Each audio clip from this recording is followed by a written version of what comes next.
I'll never be free of him." For a long moment, Nathaniel said nothing.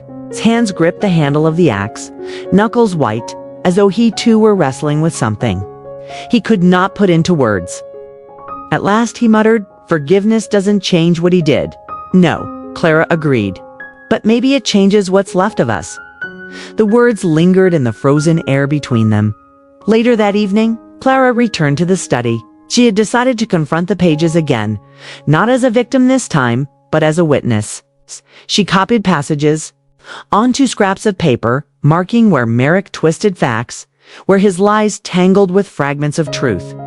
She wanted to unravel his narrative thread by thread, till it lost its power over her. When Nathaniel joined her, he stood silently at her side, watching as she spread the scraps across the desk like pieces of a puzzle. "You're dissecting him," he remarked. "I'm taking back what he stole," Clara replied firmly. "My name, my story." Nathaniel's gaze softened, though his expression remained clouded. "You think forgiveness lies at the end of that?" "I don't know," she admitted, "but I know I can't carry both hatred and healing. One will smother the other." The fire cracked, scattering sparks across the hearth. Nathaniel sank into the chair opposite her, his features worn with exhaustion.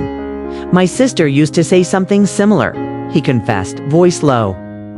"That forgiveness was the only medicine for a wound that wouldn't close. I thought she was naive. I told her some wounds don't deserve to heal."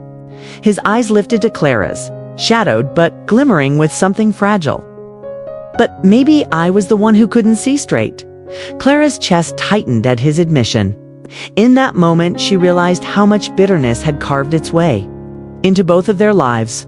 Two strangers, connected by a man's cruelty, now sat in the same dim room, wondering if they could unshackle themselves from the chains he had left behind. Nathaniel reached across the desk, his rough hand brushing against one of the scraps of paper. "Tell me, Clara, if we find forgiveness, who will we be then?"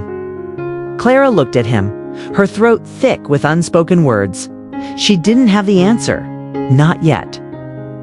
But for the first time, she felt that the question itself was worth carrying, because it meant there was still a chance for something beyond the shadows Merrick had cast.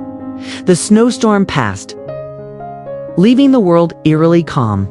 Clara awoke before dawn, her body tense with a strange anticipation.